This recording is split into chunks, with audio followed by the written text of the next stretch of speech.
Ready to begin. I pledge allegiance to the flag of the United States of America and to the republic for which it stands, one nation, under God, indivisible, with liberty and justice for all. I remember. Thank you.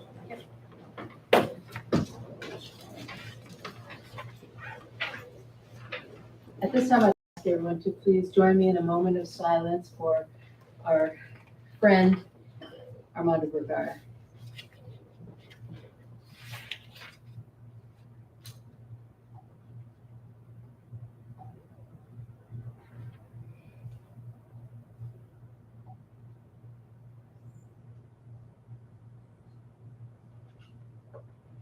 Thank you.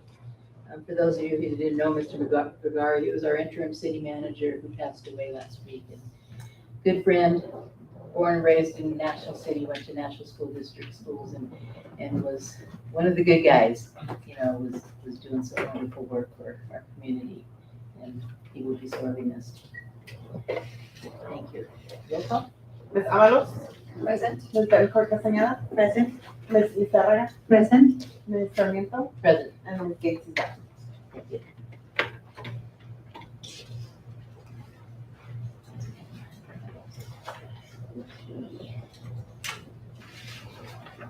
I can begin.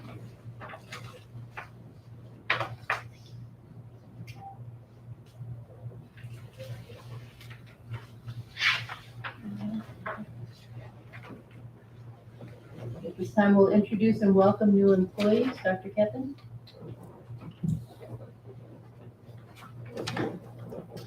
I have the pleasure of introducing our new employees to the district. I'm going to start off with two employees who were not able to be with us today. The first one is Paloma Linares, school psychologist for Kimball and Integrity Schools. Ms. Linares holds a pupil personnel services credential, authorization school psychology. She has worked as a school psychologist for the Chula Vista Elementary School District since 2015. She holds a BA in educational psychology from California State University, San Marcos, and a master's in psychology from Alliant International University. So let's welcome Paloma. Thank you. Miriam Zuniga she was unable to be with us tonight. She's an instructional assistant, special education roving at Lincoln Acres School. Ms. Zuniga has over 10 years of experience working in the food services and customer service sector. She is currently a National School District instructional assistant substitute, and she holds a certificate in computer programming systems from ITCG College. Welcome, Miriam.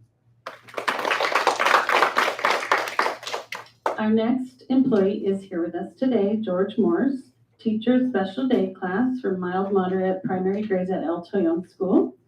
Mr. Morse, if you wouldn't mind coming on up. Mr. Morse holds an education specialist instruction credential, authorization in mild, moderate, and mild severe learning and severely handicapped. He has worked as a special education teacher for the Cajon Valley School District and the Lakeside Union School District. He holds a bachelor's in business management from the University of Phoenix and a master's degree in special education teaching credential from Chapman University. Welcome, Mr. Morris.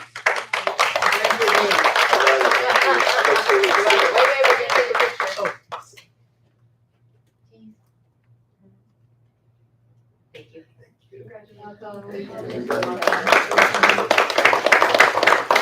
Our next employee is Alejandra Loya, instructional assistant, special education roving at Olivewood School.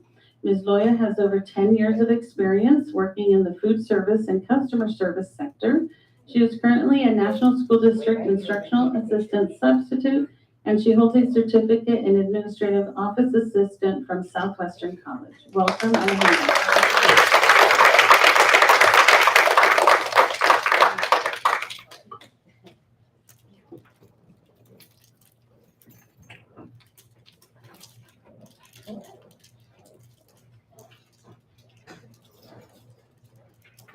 Nice group.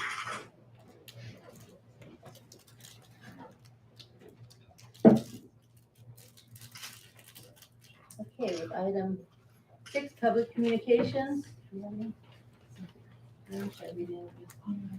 Public communications provides the public with an opportunity to address the board regarding an item on the agenda or other topic. Anyone wishing to address the board shall submit a request for oral communications card.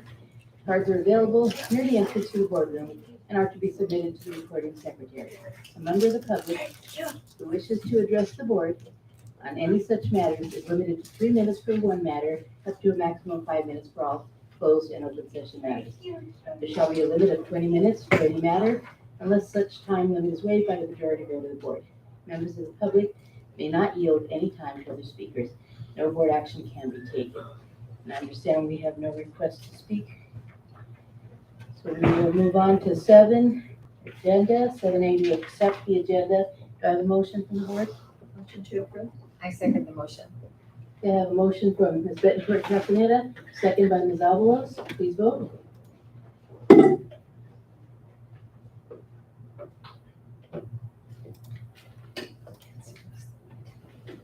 Item passes unanimously. Thank you. Item 8, approves consent agenda routine items of business. All items listed under the consent agenda are considered routine and will be acted upon in one action by the board. It's understood that the superintendent has recommended approval for these items. There will be no discussion prior to the time the board votes on the motion unless members of the board, staff, or public request specific items to be discussed and/or removed from the consent agenda. All items approved by the board will be deemed considered in full and adopted as recommended. I motion to approve with discussion, please. Thank you. Do I have a second? I have a second. I second to approve. I have a motion by Ms. Bettencourt Castaneda, second by Ms. Avalos, and discussion. I just want to make note that although we do have the meeting minutes listed under the consent this time, we did have an absence at our last board meeting. However, we were notified in advance that Ms. Gates was not going to be here.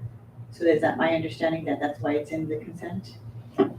That's correct. Okay, because normally I know that we pulled them, but I know that we knew in advance. But I just wanted to make sure that we clarified that. Yes, thank you. Thank you. Any other discussion? Hearing none, please vote.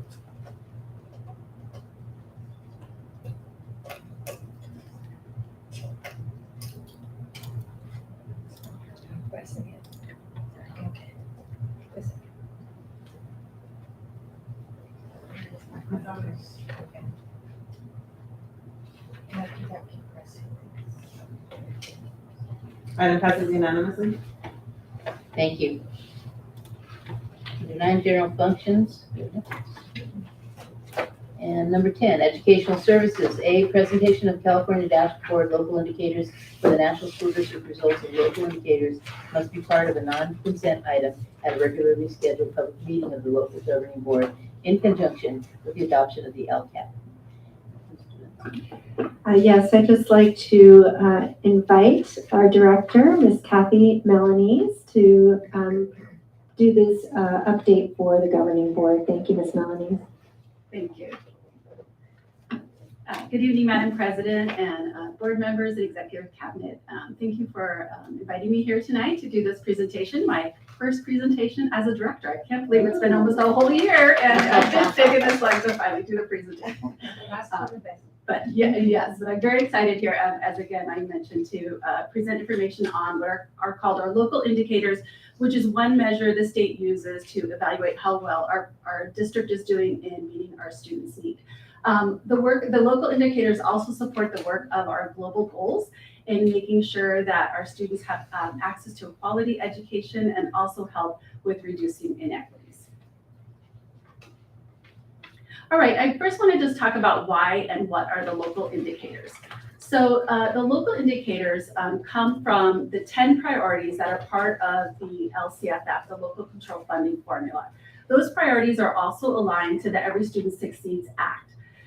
So part of the measurement for these priorities of how well the district is doing comes from multiple measures. So there are state level indicators such as our CASP and ELAC data, and then there are local indicators that we use to measure some of these priorities. So those will be the priorities, will be 5 priorities I will be going over tonight. So our local indicators consist of surveys and feedback from teachers, from parents, some of our local data that we collect from our platforms such as iReady and ERLA, as well as using the data platforms Panorama and our new platform Operate that we'll be bringing in next year.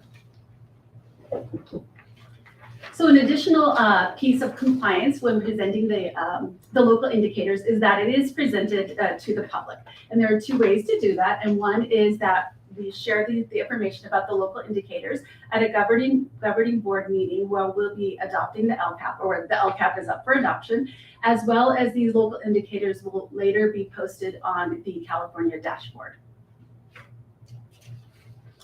Okay, so these are the 5 priorities that we address as part of our using our local measures or our local indicators of evaluation of how well we're meeting student needs. So we'll be looking at appropriately assigned teachers, access to curriculum, and clean and safe facilities, priority 1. Priority 2, implementation of the state academic standards. Priority 3, family, parent and family engagement. Priority 6 is school climate, and then priority 7, access to a broad course of study. So I'll go through each priority, explain a little bit about what it is, not much, how we measured it, and then what our data told us about how well we're meeting these indicators. These are also, you'll find when you look at the LCAP, or as reflecting on LCAP, you'll probably also see a lot of the same information because a lot of these action items and goals are part of our LCAP. All right, so priority 1, this is also called our basic services. And these are actually assessed when we have our Williams visits. So via our Williams visits this year at Ira Harveston, Palmer Way, and Rancho, that was reported through the state that we did pass or meet all the local indicators. As you can see, we have appropriately credentialed teachers, we have sufficiency of materials, and our school facilities are safe and clean. The second priority is, again, implementation of the state academic standards. We collected this data mostly off of survey data from our teachers and from the implementation of curriculum in the classroom. This priority really is about how well do our teachers know and can implement the curriculum that is aligned to the standards and the state frameworks. So we noticed kind of 2 trends that stood out. We have a very strong implementation in our areas of English language arts, English language development, and math. And this was, again, teacher-reported data. As you'll see, areas for growth, we have kind of 2 different areas. We have beginning development in the area of our science standards. This year, and you may have seen it in the LCAP, we are going to focus our professional development for teachers on the new science standards and and the curriculum and implementing actually those standards this year. We are still in the exploration and research phase for history, social science, physical education, visual and performing arts, and health. Now, I want to clarify, that does not mean we are not teaching those 4 areas, right? It can kind of seem like that. What that really means is when we think about where we're at in relation to the standards, we need to go deeper with our teachers in those 4 areas. They are teaching and using curriculum that is aligned to the standards. So just to be clear, yeah. All right, our third priority is parent and family engagement. And the state asked us to look at 3 different areas. And this was, the information we collected here was from surveys from parents, input from parents and families. So the first area that we look at is how well are we building relationships between our school staff and families? And this year, it was so exciting, as you all know, that we were able to open our doors again and invite our families back onto campuses, because that was, I think we all felt, one of the biggest barriers to being able to create those relationships. As you know, we were able to open our schools for back to school night, open house, coffee with the principal. And given that we had so many new principals, it was nice for the families to get to meet the principals, volunteering, fall festivals. So we really were able to start to really build and those relationships beyond just the virtual conferences that we used to have. The second measure that the state asked us to look at is how well are we building partnerships for student outcomes? And as you know, the district has been committed to and continues to be committed to providing our parents with lots of opportunities to learn how to support their children better in their education and in their social emotional development. So this year, as we've done in the past, we had opportunities for parents to participate in learning sessions on parenting. We had the UCSD, I believe it was called Parent University, if I'm saying that right? Social emotional development, special education. And we actually really had some fun at DLAC. I know Trustee Lizarraga was able to be there, actually doing lessons with our families on some of the curriculum or the new professional development we were doing with our teachers around ELD and math. So that was really fun. We know also one of the biggest and most important partnerships for student outcomes is the parent-teacher conferences, the time when parents and teachers can come together to discuss goals for students and their progress.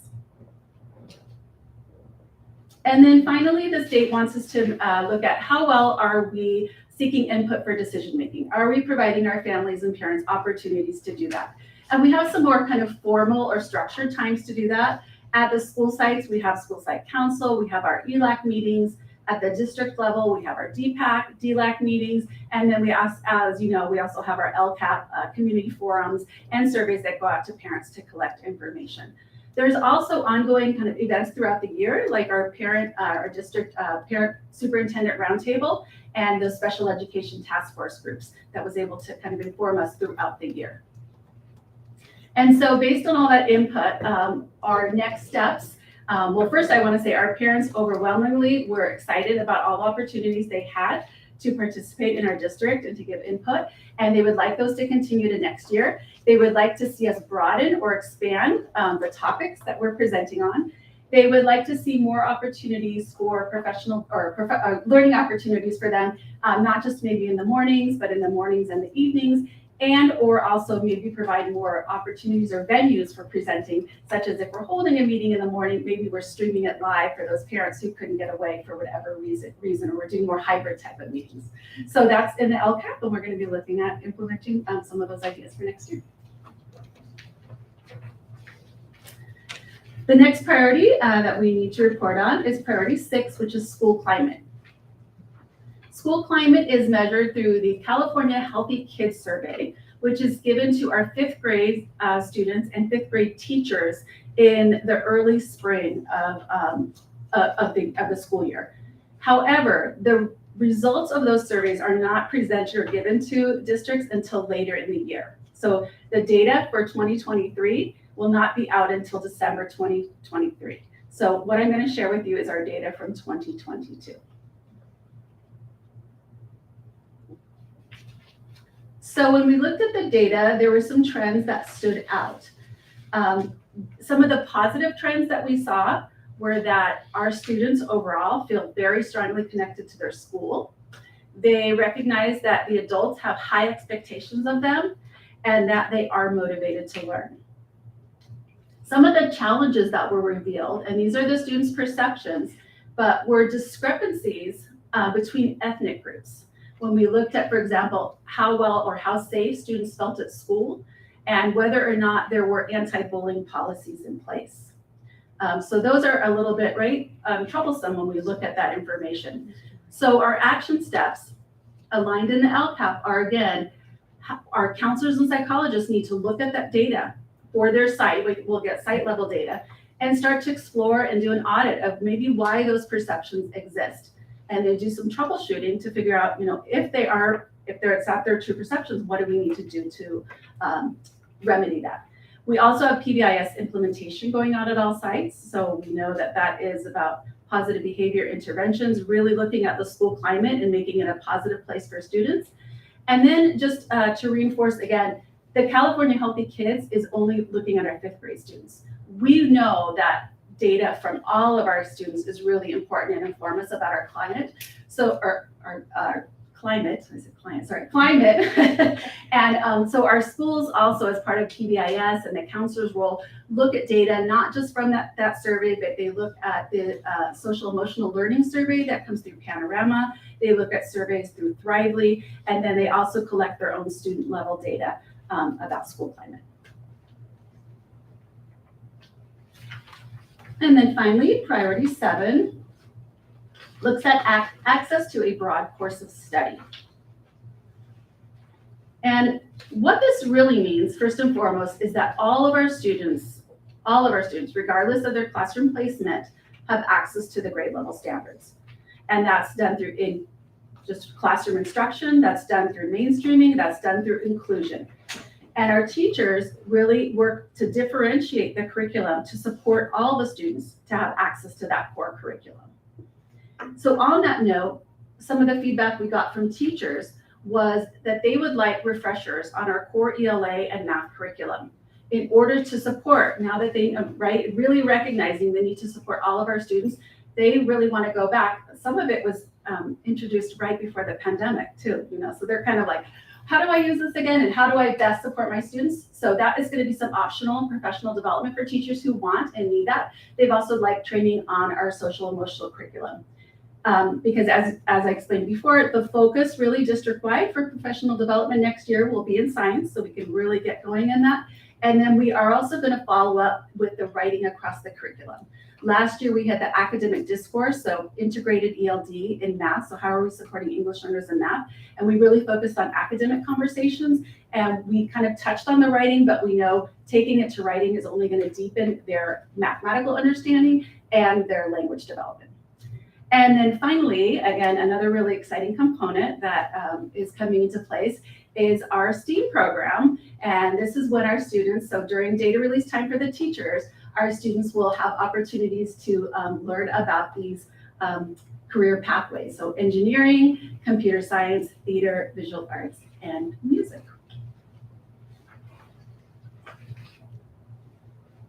So that is pretty much a summary of our local indicators. So just a reminder that these are 5 of the 10 priorities that are in the local control funding formula, and they are aligned to our LCAP. These are some of the priorities that do not have state level data. So we use our local indicators, our local data to assess us on these priorities.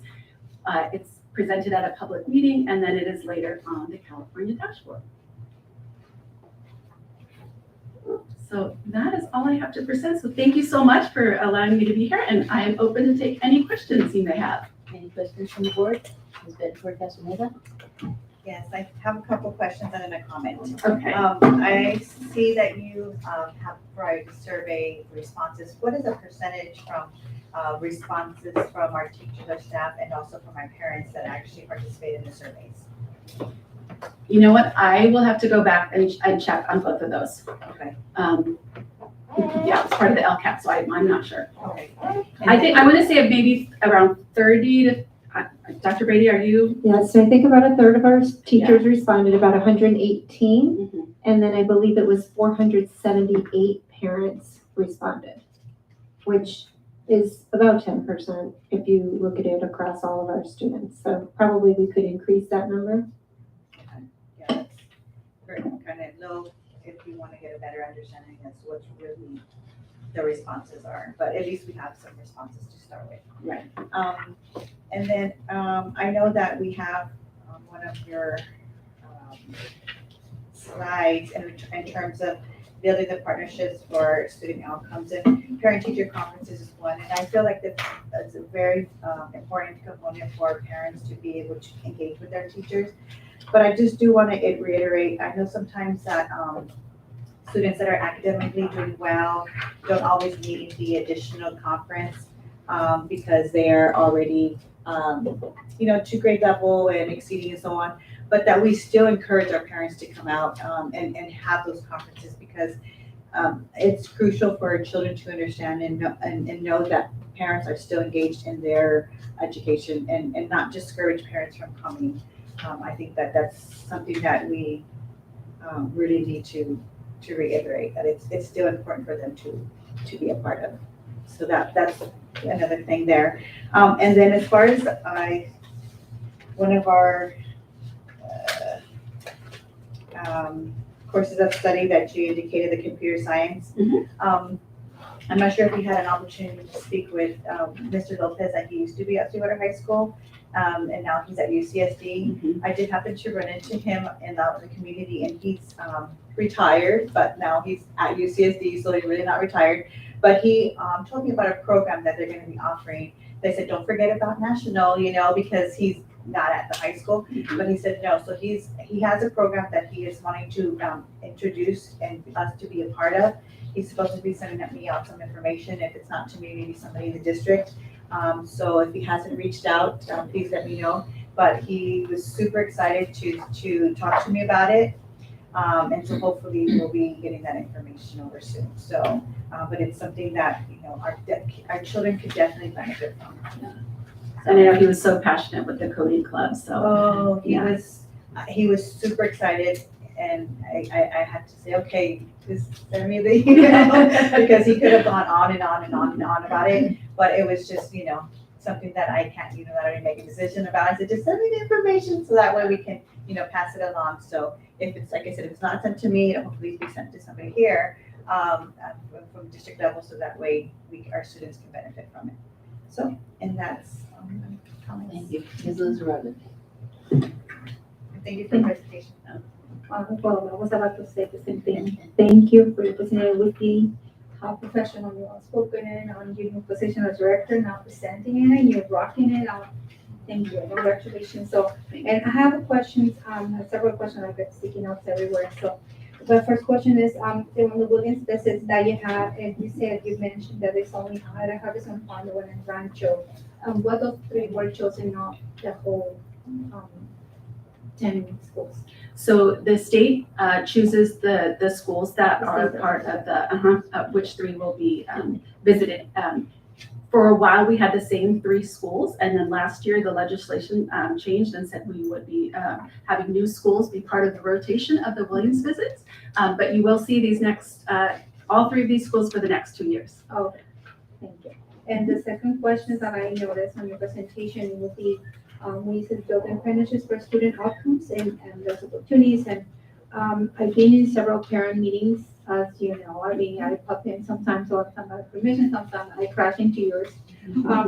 But those classes for parents are really, really in demand. And some parents are like the teacher, because on the last section, you said the teachers are asking for those ongoing refreshers, and parents need that too. So I would like to see that we can fit it in getting the relationship going, because, you know, I do math in an old school way, and I have issues when I have homework help, and they requested those, and I think I'm not the only one feeling that way, to do math the way they do it right now.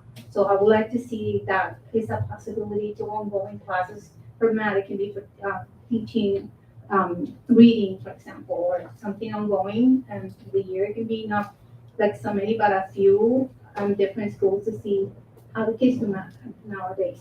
So I would like to see that on the flight, so it will be hopefully much seen in the next school year. And also, when you're seeking input for decision making, I would like to see how the PTAs, because this group of parents are constantly every time in schools. They don't know what's going on and the needs of the people. And parents approach to them when they have questions. So I think we would like to see if it's very useful to include them in the input opportunity that you might have, and then we provide the best input that you may choose something. So I didn't see him in there, so that's why it's like, why not PTAs can do it? So it's a group of people constantly engaged on my part. And I was not engaged last year in PTAs, and I was like, because I was in so many places, but not the PTAs. But I would like to see that too. Can I jump in for a quick second there and just say that we did have several input. It's a great point that you raised. We did have several input sessions with the PTA, specifically on our vision statement. You know that I was working to better define that. I'm finishing up the data review right now with all of the different groups, so they were part of that. And then the other thing that the PTA gave input on was our district website to make it more user-friendly for our parents so that they can find the information. So maybe that is something that we should add to the local indicators as it goes to the dashboard.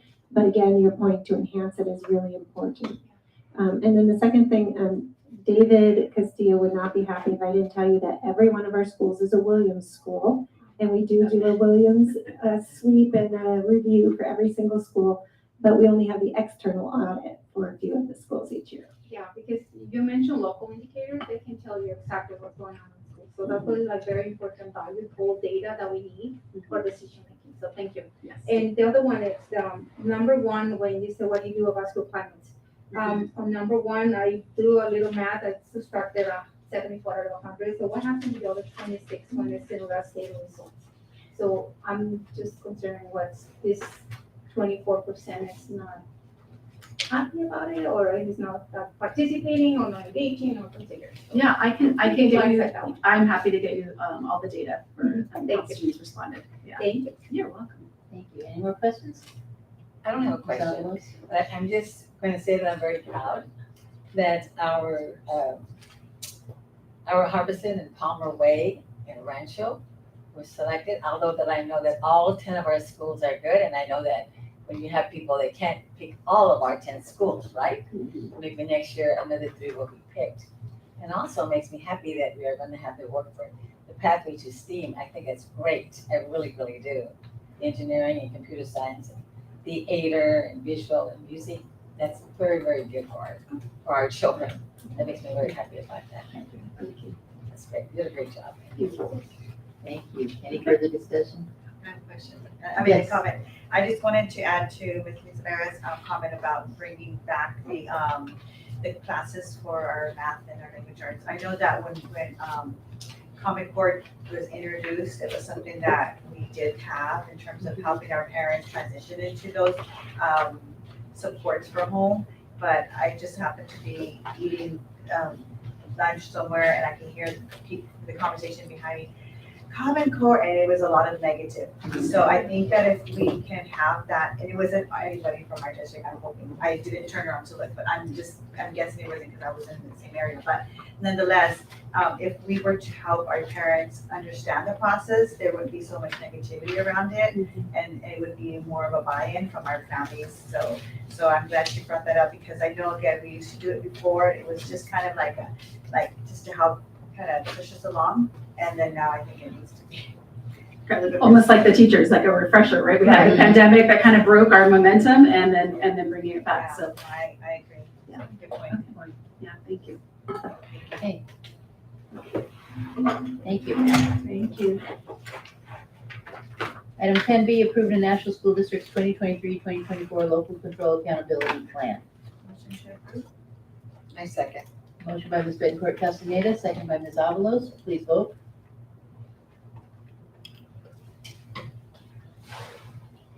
Item passes unanimously. Thank you. Item C, to approve the National School District Local Control Accountability Plan Federal Addendum for the 2023-2024 school year. Do I have a motion? Motion to approve. I second the motion. Motion by Ms. Bettencourt Castaneda, second by Ms. Avalos. Please vote.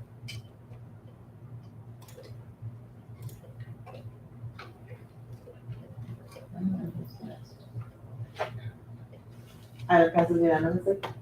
Item D, to approve the 2023-2024 school plan for student achievement for all schools. I make a motion to approve. Do I have a second? I second the motion. Thank you. We have a motion by Ms. Avalos, second by Ms. Lizarraga. Please vote. Item passes unanimously. Thank you. Item E, to approve CT 4065 with San Diego County Superintendent of Schools, Expatiate Communications Incorporated to provide technical support. Motion to approve. I second the motion. Motion by Ms. Bettencourt Castaneda, second by Ms. Lizarraga. Vote please. Item passes unanimously. Item F, to approve CT 4068 with a Reason to Survive to provide after-school visual arts program for students. Motion to approve. I second the motion. Motion by Ms. Bettencourt Castaneda, second by Ms. Avalos. Please vote.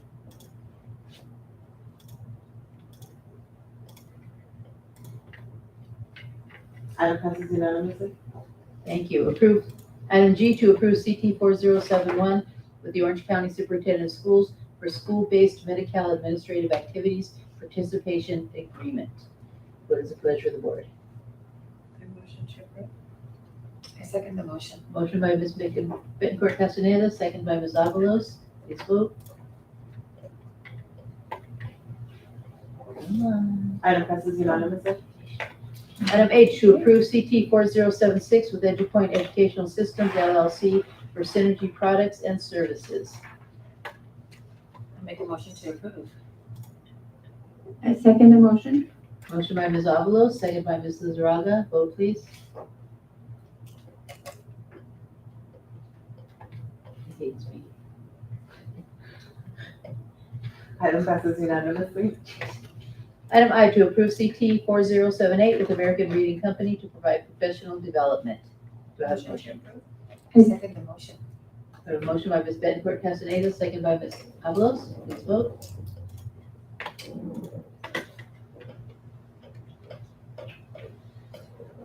Confirmation. May I go through again? Item passes unanimously. Thank you. Item 11, Human Resources. A, amend declaration of need for fully qualified educators. Make a motion to approve. Motion by Ms. Avalos. Do I have a second? Second by Ms. Bettencourt Castaneda. Please vote.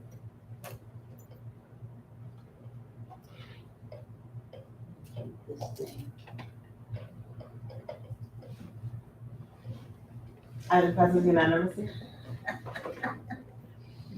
11B, to approve out-of-state travel for Dr. Maritza Keppen to attend the Association of Latino Administrators and Superintendents State Affiliates Annual Meeting. Do I have a motion? I Make a motion. motion to approve. I second the motion. Motion by Ms. Avalos, second by Ms. Lizarraga. Please vote.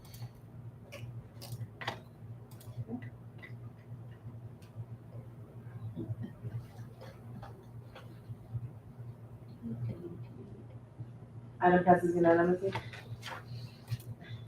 Item 12, Business Services. A, to approve the estimated actual budget for 2022, 2023, and adopt the 2023, 2024 proposed budget for all funds. Do I have a motion?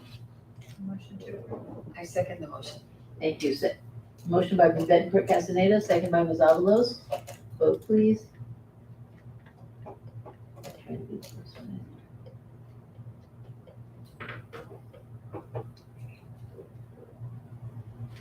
Item passes unanimously. Item 12B, to adopt resolution 2223.45 for the use of education protection account funds. I make a motion to approve that. I second the motion. Motion by Ms. Avalos, second by Ms. Lizarraga. Please vote.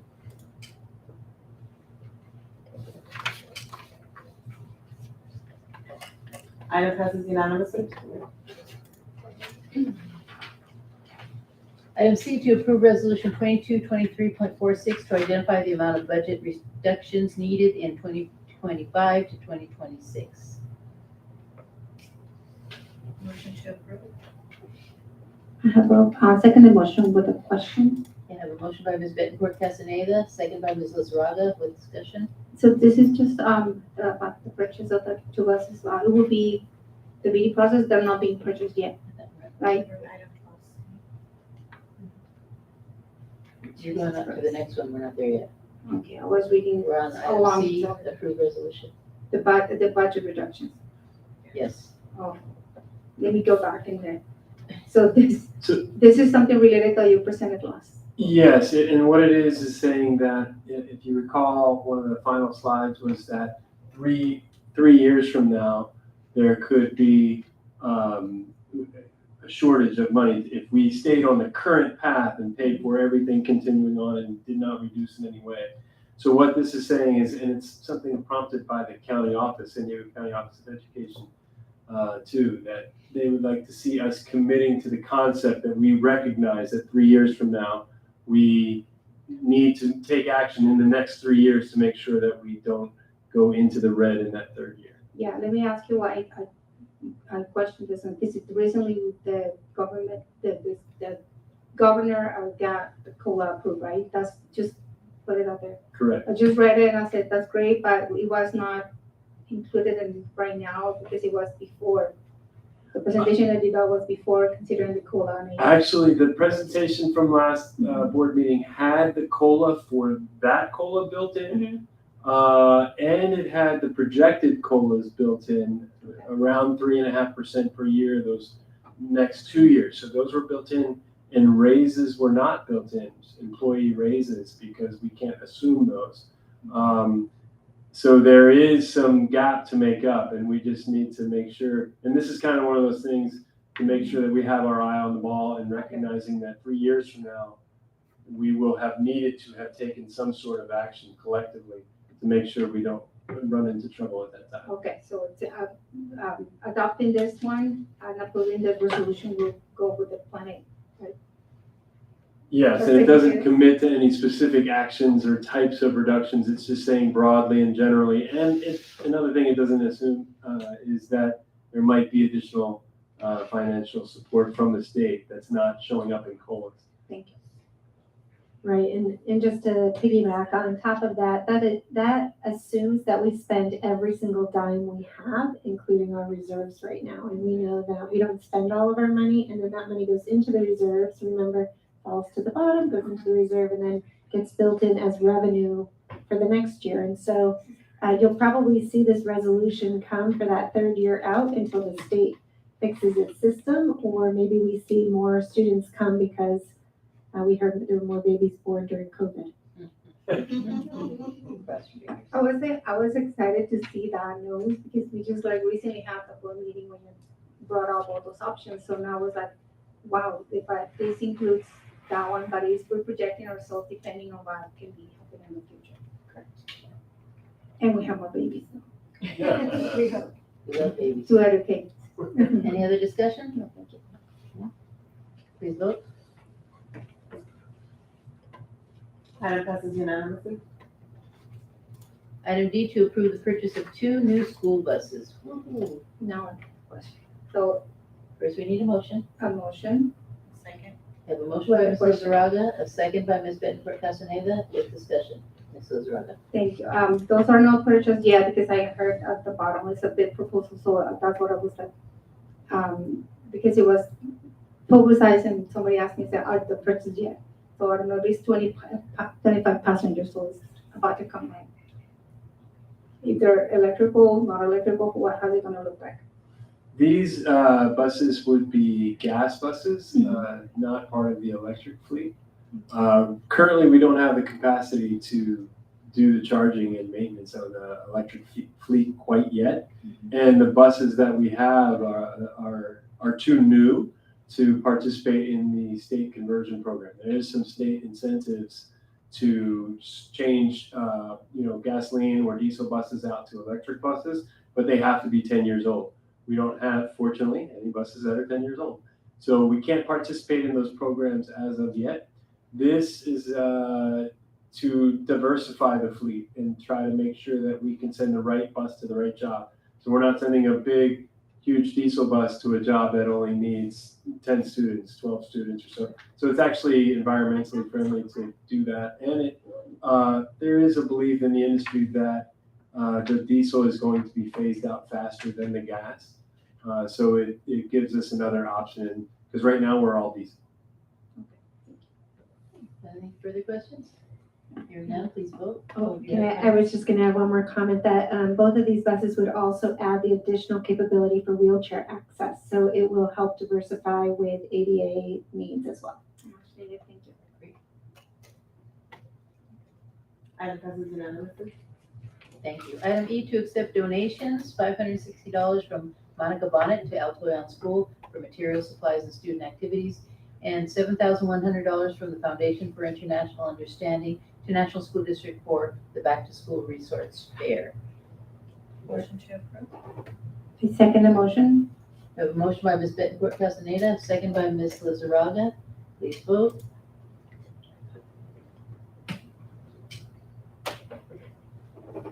Item passes unanimously. Passes with thanks. Okay. Item 13, Board Cabinet Communications, Ms. Alvarado, or I'm sorry, Avalos. Excuse me. She used to have short comments and didn't have extra at the end. So that's what I was thinking of. this time though. Yes, Ms. Avalos, what would you like to share? Thank you for your presentation. It was great. Like I said to you earlier, I'm proud for our 3 schools. And I know that all our schools are the greatest too. Thank you for your presentations, and hope we all have a good holiday weekend. That's about it. Nice to see all of you. All 5 of you. Thank you. Ms. Bettencourt Castaneda. I also wanted to say thank you, Ms. Melanie, for your presentation. I love the breakdown and where the information comes from and how it's compiled, and so it's very clear, so I thank you for that. And you can tell that you're very passionate about what you're doing. So thank you for your first presentation as a director. You did amazing. Thank you. Wanted to wish everybody a happy retirement for those of our staff that were retiring this year. And I know Lucinda wasn't here earlier. Tomorrow's her last day, so wanted to share. Thank you for all that she's done and happy retirement. I also wanted to say happy belated Father's Day. I know that we've had our meeting before, so happy belated Father's Day to all of our fathers out there, including my and most of all my wonderful husband that is to our wonderful 3 children. And wanted to say have a happy summer break and a wonderful 4th of July. Hopefully we'll see many of you at our 4th of July Carnival at Kimball Park. So with that, have a wonderful night. Thank you. I understand Ms. Avalos does have something to I add. forgot. You already used I that. should have looked at my notes. I want to thank the new members that are welcoming to the family of NSD. I think it's nice that they were able to hire them. And now that Maria said something about the Kimball Park, I will be there Saturday working at a booth. And I'm a community member of the Old Town Foundation. So I'll be there from 2 to 6. So please stop by. We'll be selling t-shirts for Old Town Foundation. Thank you. That's it. You sure? No more. I'm gonna get one take. Ms. Lizarraga, I'm taking orders. Can I start now? I want to see what I get. Yeah, we always have something to say, okay? It's okay, you're allowed. Yeah, thank you. I just want to welcome to the new employees, and I just want to give a shout out for this lady, Alejandra Loya. I met her super early on her life, and I know she's very smart and talented and super social person. So I'm glad that she's part of our family now. You see the father is super supportive, so I'm proud of her. And also, I would like to congratulate Ms. Moniz on her presentation. So you like pass the test. You always do. Thank you so much. Yeah, well, I'd like to see how you pass and do that. I'd like to see people in different directions, different roles, and how they rock the position too. I would like to please support Alpha Young Parent PTA that is going to be on the 4th of July. So drinks, and hopefully please a backlog to them because they're going to be they're super eager collecting items to donations to sell out, and it's going to be the biggest fundraiser of the year for them. So hopefully you can support in the 4th of July parade on the city. Also, I would like to give a big shout out to the summer extension program in Central School. They're doing super amazing. Their kids are rocking it. They're learning a lot. They're super supportive, and I would like to give a shout out to them. And also, my deepest condolences to the Brigada family. It was a big shock for everybody. And I met the daughter. She's an Olivewood alumni student, and she probably said, "This is my father." She was very proud of her father. So my condolences to her. So my deepest prayers for the whole family.